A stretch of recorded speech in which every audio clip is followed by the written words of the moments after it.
just to say that I am just trying to perform my role, whatever is assigned to me. Nothing great, routine work, but it impacts each one of us. That's important. So it's an important issue. Uh, Regulators' roles, we are trying to do it. At the same time, people, as citizens, as consumers, should also be much more vigilant, much more diligent about what we consume, what we order, what we eat. If that happens, I think it will be far better place than what you consume without questioning what we consume or what we purchase without questioning its credentials, questioning its ingredients, questioning its manufacturing date and whatever, whether it's expiry date, days before, or how it is processed and made. As we are aware that we are quite during festive season, for example, we go and purchase clothes or the things which we buy. We are quite what we can say interactive, questioning. The same way should happen with the food items, food articles, drugs and medicines. Otherwise, there are chances that we may purchase which we expect is something good and better quality, which is not.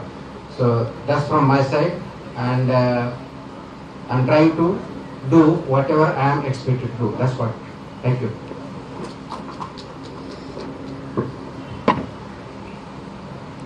So, I will start the program with one question.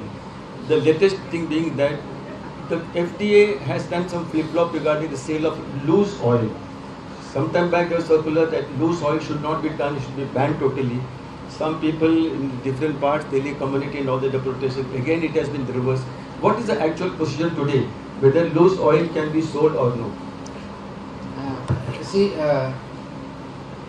you must know the history of this loose oil. These regulations came in existence in 2011. That was not something new regulation. And the day I issued that compliance order, and that day also I made it very, very clear, this is not something new directive which I am issuing. It does exist as of now since 2011. Even there is a background to before 2011 also. There was a case in 1998 way back in Delhi, and there are almost 40-50 odd deaths because of adulteration of edible oil, and because of its impact there were a lot of deaths. And after that regulation, under the Prevention of Food Adulteration Act, this adulteration was banned, and since then loose oil has been banned over a period of time. So it's not something new. As the new legislation came in 2011, this loose oil is banned in the Act and regulations. Only issue was that in the regulation about edible oil, there was some discretion given to the state to extend it for some time up to 6 months. And in 2020, that also exhausted in Maharashtra. So there was some exemption given for selling loose oil till 20. After that, there is no notification of extension of that loose oil also. What it means in Maharashtra, across India, it is 2011 loose oil is not allowed, and particularly in Maharashtra, because state uses exercise its power, that is exhausted in 2020. After that, loose oil is already banned. It's not allowed. Now, after my notification, compliance order, there was certain confusion that has been banned of late. No, it is in existence since 2011, and whatever little bit exemptions were made, that also were adjusted in 2020. So it is nothing new. It is not my order. It is the Government of India order. In between, since 2018 to 2021-22, there was a Central Advisory Committee. There is a Central Advisory Committee at Government of India level. CEO, Food Safety and Standards Authority of India is the chairman of that. All food safety commissioners across all states are the members of it. This matter was discussed thrice in the span of 3-4 years, and it was clearly stated that all states must ensure loose oil is not sold. And in one of the meetings, I think 2021 or 23, a specific reference was made to Maharashtra, wherein there was arsenic found from the samples in Maharashtra's edible oil samples. So this is the background on which we are working. Now, for this order, there are certain misgivings saying that particular community is being targeted, particular this is thing, then absolutely nothing. It has nothing to do with particular community. It has nothing to do with banning of it. Actually, even there are people saying that the poor people who cannot afford liter or half, there are already available pouches of 200 ml also in the market. There are pouches available of 200 ml in the market. If you are, we all of us know that even hair oil is also available in some millimeters also. Same can be made available edible also. So it is not that we have said that only this much should be pouch. No. What it should be packed as per the regulations. It can be sold. Only why loose oil is not sold? The objective is that adulteration has to be prevented. And Honorable CM has stated that we cannot compromise on adulteration as safety. If these issues are there, we will work something out of it.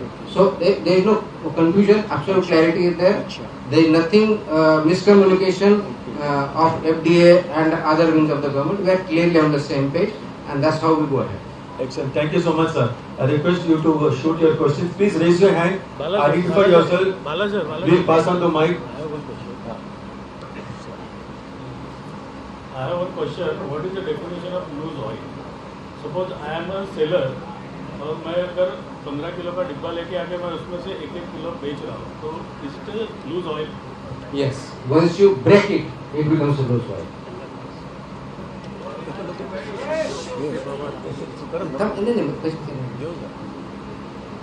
I think we should move beyond this now.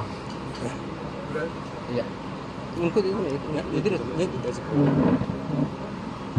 Sunny, pass on the mic. I just wanted to ask you something from the consumer point of view so far in this entire campaign. If you can just give us some basic data, how many kitchens and establishments have been raided, how many were shut down, and how many have been allowed to restart. Obviously, many of them have made a comeback also. And from the consumer's point of view, how is it you get actually a bird's eye view? We are just getting some information. Like we hear that even the street stalls or vada pav, etc., they are trying to improve their services. They are wearing proper caps, they are using gloves, they are using better oil. So, certain impact is happening. So if you can give us a short summary of what the total picture is. Yeah, thank you. Generally I take a review on weekly basis, daily basis so मेरा चलता ही रहता है, but on weekly basis also. But I give the data, complete data at the end of the month also. So this August month is yet to finish, so I will not be able to give complete picture of August, but I can give data till July and 100% and some part of August.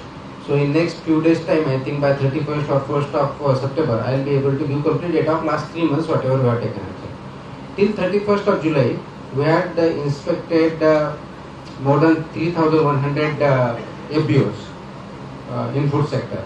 Plus there was something 100 odd in drug sector we had inspected. Of these 3,100 plus, 165 licenses were suspended forthwith, and more than 750 establishments were improvement notices. Remaining were by and large fine, so we told them to comply with latest order, they complied. Of these 165 suspensions, by the end of July, 100 odd had appealed to me.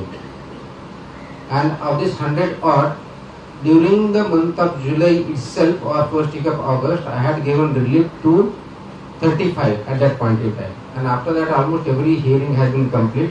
I have issued orders, so out of 105, around 70 odd have been given relief, and remaining are under the final orders. So those orders are also being issued. So the process is like this: if there is a forthwith suspension, they have to comply. Once they comply, they have to appeal to me. I get my officers re-inspected or re-verified whatever the claims are of that AP or establishment there.